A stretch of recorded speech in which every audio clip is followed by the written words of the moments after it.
What's good, y'all? It's Micah B here, and today I'm with the owner of ETC downtown Tacoma. Umi. My name's Umi. Hi, everyone. Thank you for having me, Mike. No problem, man. Hey, I really appreciate you taking your time to talk with us.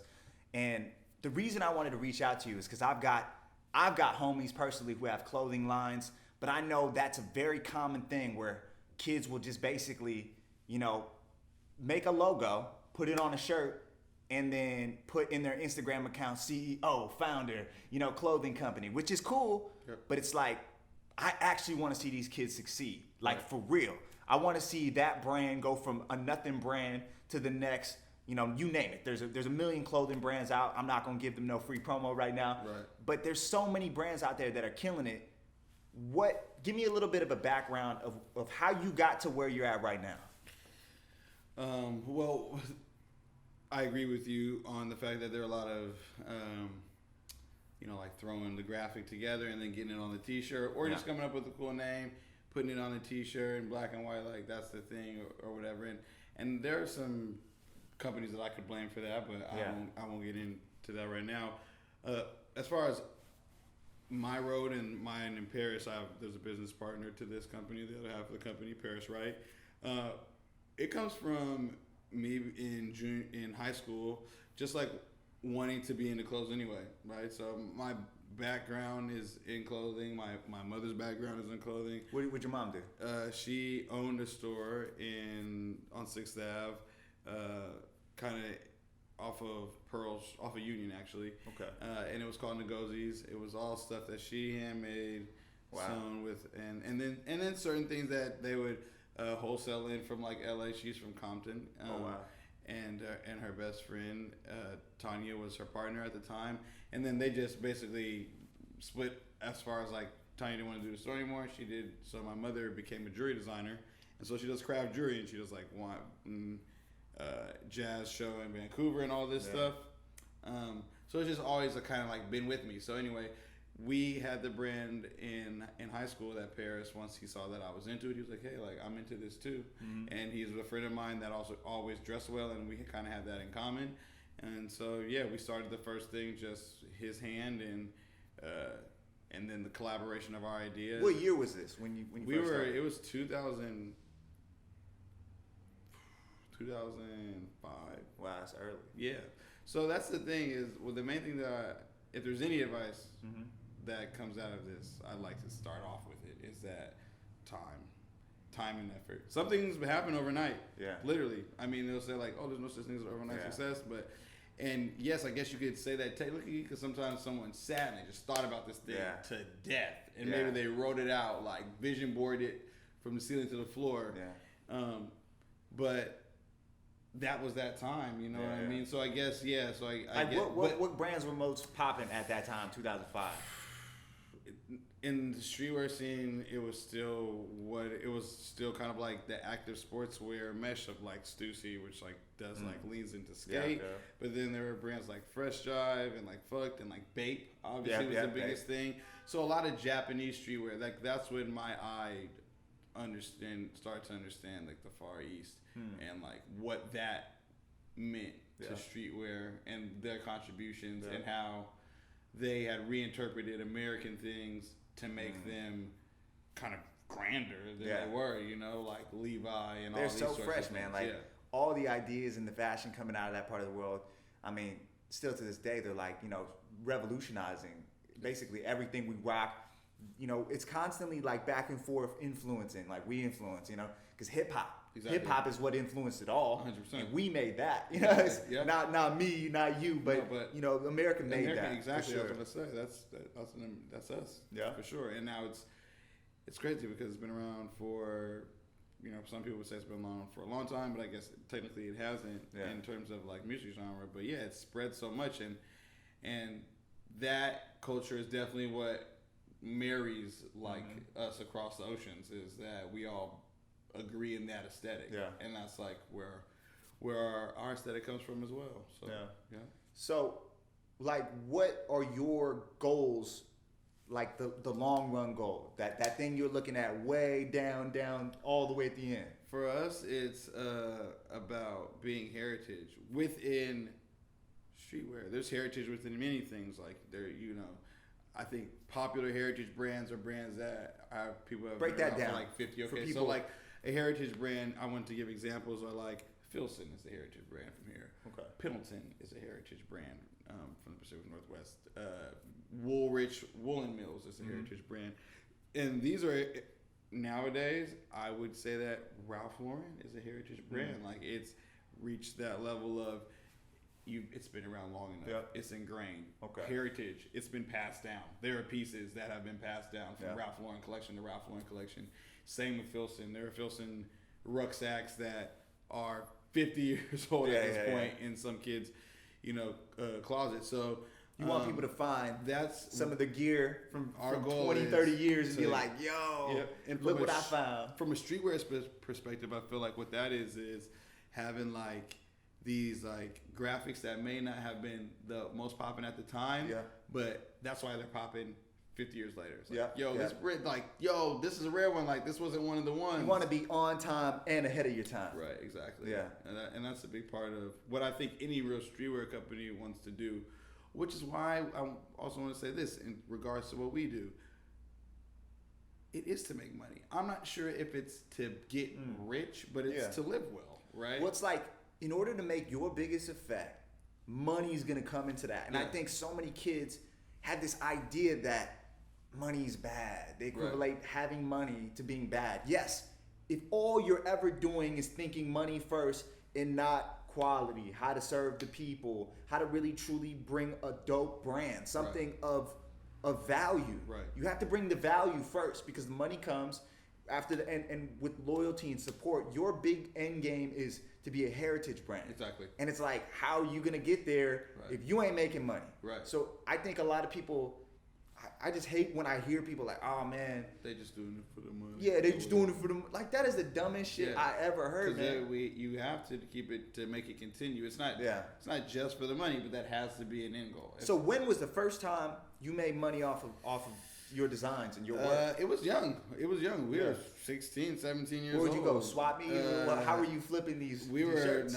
We were doing it. We researched. We're researchers. Yeah. If you're really into streetwear, that's a big part of why streetwear is the way it is. The reason why it's supposed to be small, right? It's supposed to take time. Like that's part of the whole thing. It's the journey. It's supposed to be hidden. You're supposed to find it. If I could, I have a store where it was a latch and you had to get down like a sewer and then you open up into this luxury. That's a good business idea. I mean? Take that. It's like that's what it was about. So for us, no, we did it the research way. We were like, okay, how do they do it? Oh, plastisol t-shirts. Oh, screen print. Okay, that's how you get into it. Yeah. Okay. Then we figured out how much it costs. Oh, it's all about how many colors you use. It's not even about how big the design is. Oh, but there's only a certain size that you can even make a design because it's based off of these screens and blah, blah, blah. Like, we learned it all that way. But we started the VRE DIY by having a brother embroidery machine. Paris has a steady hand. We come up with the idea. He does the steady hand onto a small brother, like pinpointing the embroidery out. And then you run it. And you run it on a t-shirt. We sit there and we How many did you make at first? I mean, at first we were making like, I don't know. We would make our 2 t-shirts and then we make like a size run in 2 colors or something like that, so that people would get different stuff. And then when we started doing screen print, because we quickly found out with embroidery that people wanted a variety, they didn't all want the same shirt. Yeah. So then that's when we were like, oh, how can we do more colors? Because embroidery is so expensive with the colors. And then that's how we figured that out. So where was the first time you sold this? So the first time I sold it is in school. It's like right there, 16, 17. Like, oh yeah, we got on a t-shirt. We're selling them out the trunk. We're going to other schools and selling them out the truck. We meet you at the Tacoma Mall and sell them out the truck. We were in Paris's car at the time. We laid them out perfectly, folded them down in bags. Everyone got that bag idea from Babe, so you're lying if you say you didn't. Yeah. And that was how you kept them like neat in the trunk or whatever. And we ran around anywhere. We meet our friends there. What was the price for the t-shirts? The price then I think was $20. Yeah, it was $20. So how much did it cost to make a t-shirt? Probably at the time like $7 or $8. So it was foolish for us to be small margin. But at the time it was more about us just having them out there and your branding and just all making that time. them. Yeah, and that's what we told ourselves. In hindsight, you do that for a little bit, and then you learn the formula to it, right? But the thing is, you learn the formula Right. by doing. So you some of have that to. research is very valid. You have to fail. You have to do it, Everyone man. says, you have to fail. Or be successful in other ways and realize like there's ways to be more successful. Yeah. Because I wouldn't say that we failed because we made money. It was like, yeah, we made enough money back to either run another set of t-shirts, Yeah. or like, whatever. We weren't ever at that age. Yeah. There was no profit margin. Yeah. Profit for what? We're just trying to make more of this. Yeah, shit. yeah. That's all that we cared about. You're doing it for the love and the passion, Yeah. and being able to sell something and people actually being hyped That's when it. you're giving them Well, they're that was giving the me most money. thing, yeah. And then, for us, it was also like just about. It initially comes from where most streetwear comes from is like being different, wearing what no one else is wearing. We were Yeah. making it for us. That's so in the true. beginning, it was like you can't even get it. Yeah. And then it was like from there, like people are like really asking, like we could sell these for real, like type situation. And then it would, and when you're young, like that still kind of goes. Sometimes we made a bunch of stuff so we could sell it, and then sometimes it was like, nah, we're not making anything. We're only making personals because we're going to this event and we're about to like be in one-on-ones. Yeah. What was that moment where you were like, I mean, you've always wanted to do this, but was there any moment of doubt that this was something you didn't want to do? No, but there becomes a time where you have to like let go of like, choking an idea to death. Like that's something that's something that even relates to music. There are artists all the time that flop on albums because they choked the album to death when they organically came up with like this first 11 tracks that were fire. Yeah. And then they listened to them for too long. So it's just like you gotta shoot the gun. You gotta let it out of the cannon. It has to happen, to be able to like get back to the drawing board, to be able to start anew with this fresh idea, to be able to keep a fresh idea. Like that's the process. What's one piece of practical advice that you could give a kid in high school? Maybe he worked, in the summer. He's got a little bit of money. Right. He wants to start a clothing line. Right. Put yourself in that kid's shoes. Tell me where you would go from there. Do a small run. Test the market. Test the market. There's nothing you can do better Take notes. than doing Test the market. Yeah, test the market. There's nothing you can do better than just like figuring out if you're gonna be able to sell something. Like, are you even a salesman? Do you have a good idea? Okay, here's another point. Like he's saying, are you even a salesman? Do you think it's necessary to be a salesman, or do you think I need a partner with the salesman? Yeah, exactly. If you're sure that, because the salesman with the it takes a certain type of person also to be sure of yourself that you're not a salesman. Yeah. Well, I know that I can't sell this because most people are like, oh, it's mine and it's dope. I'm about to sell 1 million of these. Like, and then there's another good point is if it's dope, it's so easy to sell something you believe in. Yes, you're like, I believe in this. Totally. Look at it. It's awesome. Like you should. There's conviction. You're stupid for not buying it. Right. Like why wouldn't you buy this? I'll buy this right now for myself. 100%. You're normally in it. Exactly. You want this color? It is what it is when it comes to things like that. So, yeah. So test the market. Test the market. Yes. Let's say that I'm a graphic designer and I can make some awesome stuff because now it's easier to make stuff. You know what I'm saying? Yeah. Way easier. So what would I just get feedback? Would I look for feedback before even testing it? You never hang on to your banger. As a designer, when you got the creative, if it's creative and you're like, yep, this is it, there's no holding on to bangers. Yeah. If you are really going to do this, you have 1 billion bangers. So you never hold on to anything. Yeah. You get the idea off as soon as you can.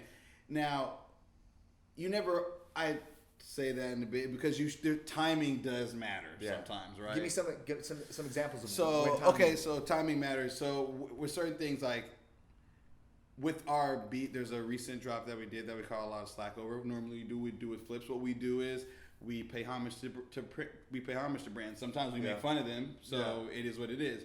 But with Pharrell, he's a huge part of the culture, blah, blah, blah. We did BBC. We do things that make sense to the flip. BBC is 3 letters. ETC, BBC is one thing. Like, if it didn't make sense, you're not going to force the situation. It made sense. So we did the Etc. Tacoma Club, which is the ETC, BBC rip. And that is something that we have been wanting to let go, right? Because it's like, oh, it's so simple. It makes almost sense. But we had to put out everything else to get here to be able to explain to people, like, yo, this is what we do. Like we make rips, you know, like this isn't a copycat. This is our own thing.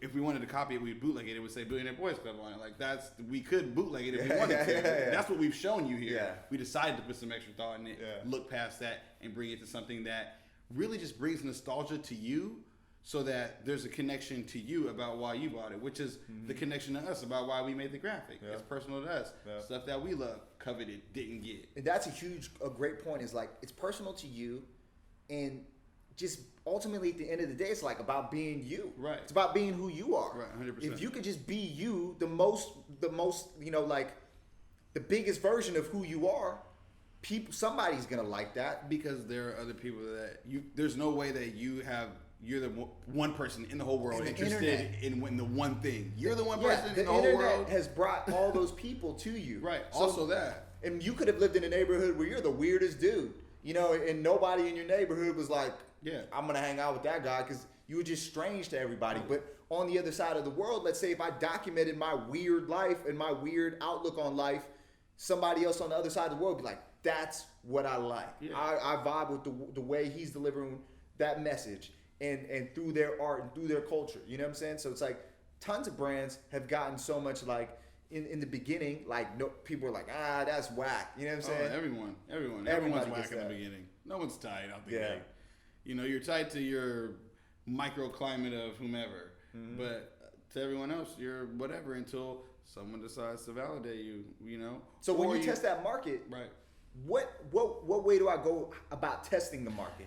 So I would say, like, you do something small, first of all, because it's a test. So a lot of the time people say they test the market, and then they do something fool, like, I'm going to do 50 shirts, which is just like foolishness. Yeah. If you're testing the market, that's not a test. Maybe it's a test in the grand scheme of things if you got these big dreams, but it's just not a test. It's just not. So you start with, like, 10 to 20 shirts.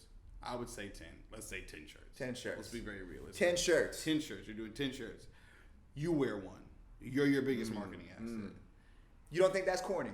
A lot of people hate on you. Be like, man, why are you wearing your own stuff? It's only corny if you're like a rapper and you're wearing your own merch. I think it's really only corny if you're a rapper and you're wearing your own merch. And that's mostly, which I've done. And I've done that before. Every rapper will. Every rapper wears their own merch. My thing about the merch is, back in the day, merch is very different now. Yeah. It's made like a branding, like a clothing line. So that's why you can wear it, like a clothing line. And that's why I feel like if you're making a clothing line, there's no other reason you're wearing it besides the fact that it's a tight clothing line. Yeah. So it's like, yes, of course I'm going to wear it. So 10 shirts. 10 shirts. Where do I go from there? And then, so if I'm giving you a little blueprint, you're doing 10 shirts and you're in one. Now you need to promo a couple because this is called marketing. And then you're going to promo. This means give it to someone for free. That scary word.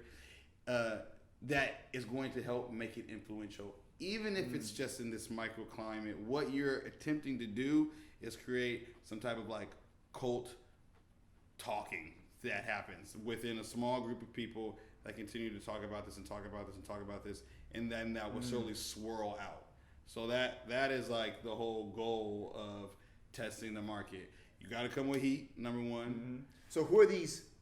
And that person, who do we reach? That influential person is someone that's where it comes into you. That's your marketing guy. That's maybe the popular basketball player at your school. That's maybe the kid that's just a sneaker at your school that always is. Like, that's the first adopter kid. That's the kid that that's the kid that you want to put your clothes on. Hey, and nowadays, those kids probably have 8,000 to 10,000 Instagram followers 100% now. They already do. They're already swagged up. It's different from back in the day. Yeah. Nowadays, that kid is actually an influencer in his high school and the world. Yes. It's crazy. An influencer that you can see. See, back in the day, we were judging who was cool to us. Oh, yeah. That's a couple 100,000 kids. Yeah, he's cool to us. But nowadays, you could see their statistics for who's actually like cool in terms of numbers, engagement, how many comments they have, and that's only cool in terms of numbers. And that's the thing is nowadays I think combining with the hustle. For example, I could literally type in, since we're in Tacoma, I could type in Tacoma, Washington on Instagram, find somebody in that top 9 pictures and be like, dog, you want a free shirt? Check these designs out. I'll send it to you right now. Hopefully we can meet up. Let's take a picture. 100%. Let me post you on my Instagram. Let's cross promote. Let's figure out some stuff. develop a relationship with that person and just rinse and repeat. And that's amazing. Is I think that's super valuable to everybody who's trying to start this like new clothing line, and they think it's dope. And if it really is dope, the market will tell you it's dope. 100%. Because it's like that's what really is happening. The market dictates what actually works. Yep. And I feel like a lot of people complain like, oh man, people ain't listening, especially rappers. Stop complaining. Who cares if people aren't listening to your music? Keep doing it. And maybe if you're not good, you're not good. But if you just continuously keep making music, reaching out to people, everybody that vlogs, you could be like, hey man, here's some free music to add to your backdrop of your vlog. Or, work with people, work with you. Figure out ways to, like, if that guy is bringing in a lot of people, and you guys are able to cross promote. And so it's like, I think a lot of people aren't using the internet enough, especially their social media, like Instagram. It's so easy that's how I reached out to him. Easy. I pulled up my DMs. Hey, Umi, do you want to be a part of this, video interview podcast type of series? He said yes. And now we're here. That's easy as that. It's crazy. It can be that proof. easy. Yes, it can be that easy. It's the Especially proof. because a lot of people out and about, this is what it is now. They understand that it's all about just like crossing with any market, like big or small. Whether you're talking to a smaller market and now you've like gained these other fans that were this small pool of people that didn't know you, or whether you're talking to this huge audience that you always have that's engaged, and like they slowly trickle you in new fans by like tagging people or telling you to check it out or whatever. Like it's. I mean, for example, what I'm wearing right now is from this store, his designs, and I've rocked, this outfit a lot, and I've gotten many people come up to me and be like, they know who he is. They said, oh, that's Umi stuff, and that's his gear. They just understand it. So somewhere he's been able to develop relationships with these people, and so many, it's pretty amazing. And I think at a level like this, you have to create a cult, like, capital CULT culture. Do you know what I'm saying? Like, that's real. No, you have to, you just have to be engaging. Like we were talking about before the start, you have to be genuine. Like, if you're going to talk to people, genuinely talk to people. Yeah. If you don't want to talk to them, you can find a way to, work your way around it. But if you're going to talk to people, genuinely talk to people, like, and be open about that, and like also be a listener and don't just be a talker type situation, which I find that's like kind of the lost art nowadays. So I think more than anything, people just enjoy and or respect that about what we do here. You know, like we're for the people. What are some future projects that you got, or projects right now you're working on? Projects right now is just like collaboration. What we did, our 3-year anniversary this year, we converted into a flagship. We used to carry our friends' brands from all over the world. So like Street X from Australia, and Paz de Mare is a brand from Italy that we kind of got engaged in and like what they do. Rare Panther, those are my friends from LA and SF. Carrots from LA. So these are all brands that I willingly will always shout out because they're my friends. These are actually my friends. Networking. And like he said, that's his friends. If you just become friends with a bunch of people, it becomes a very collaborative effort. You never know who your friends are going to be, too. Yes. Like, that's why when people are like, no new friends, it's just a foolish thing. Dumbest thing. Yeah, it's a foolish thing. You should always make new You say one thing in a rap song, and even he doesn't believe that. Yeah, not at all. That's stupid. That's the mentality that he was talking about. Yeah, exactly. But that big change for us is like something that we're working on. So that's our big working thing. This is for the next year. It's all about showing you that yes, we can sell other brands and we'll work with other brands, and so there will be lots of collaborations that we'll attempt to put on the table and bring to the people and bring to Tacoma especially. But we're gonna make this cool for the Pacific Northwest. It's not just about Tacoma. This is just where it happened to spawn. But the whole Pacific Northwest is like what we're after, and we want the world to touch it, but we're totally fine with the Pacific Northwest. Like that's also the way. Northwest all day. There's never been a thing from here for us that's in the streetwear realm that has like been, a common denominator all the way down. There are certain things like, like now North Face or been this way, like North Face and like now Patagonia. I guess I see like all the way up and down, but other than that, it's no. And these are like outerwear, active brands and that sort of thing, like very technical stuff. Nothing fashion. Yeah.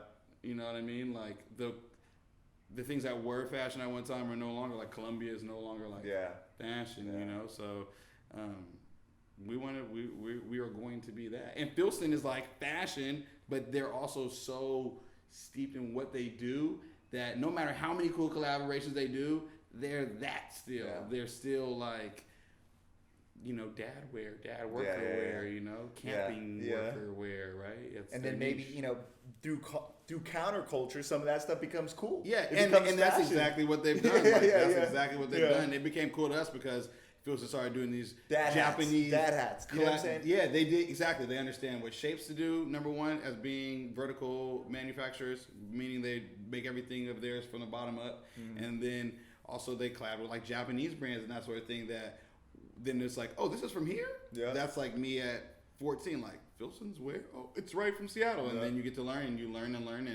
and now it's like the coolest thing ever, right? So as we wrap this up. Yep. I want you to be able to tell them what do you think are the main traits that are going to be successful, not with just mainly with everything, but specifically in this genre of business. Okay. The main things that are big in this genre of business are it's time. What you're doing with streetwear is you're like creating little time capsules, and then also it's focus. There should be a lifestyle that you want to pursue, that you're setting out to live, that you're going to make sure that the clothes embody. And then other than that, my main thing is like always intake. Just intake anything. Visuals, books, movies, shows, conversations, just intake. Process all of it. Don't ignore anything because in this business, it all ends up on a t-shirt. Someone says something funny one time while you guys were hanging out, it's a t-shirt. You see something happen, it makes you think of something metaphorically, it's a t-shirt. Everything is a design. Everything. So, you know, just, but my main thing I would tell you is time. Just let the time happen. Enjoy the time. Be as creative as you can be during the time. And then you constantly use the time. So there's like, you know, there will be moments where like you will need to calm down on what you're doing. That's you using the time. You know, don't feel the need to just push things out just to be pushing things out. Because at some point, that marathon mindset is definitely something I think is going to be necessary in all aspects of business. In all aspects of business, right? For sure. So tell the people where they can find you, where they can buy some of this awesome stuff. Boom. We are very straightforward with it. It's etctacoma.com/shop. It's etctacoma.com/blog. We talk about music. We talk about new brands. We talk about events that we've been to. Other than that, I would say, you know, find us on social media. Again, everything is ETC Tacoma, at ETC Tacoma on Twitter, at ETC Tacoma on Instagram, ETC Tacoma on Facebook. All one word every time. We make it very easy. It's very linear, but yes, come rock with us. Yes. Thank you so much, man. Thank you so much. This was amazing. A pleasure. Yeah, been a pleasure, my man. Yes. Cool. Hey, that was awesome. No, that was pretty.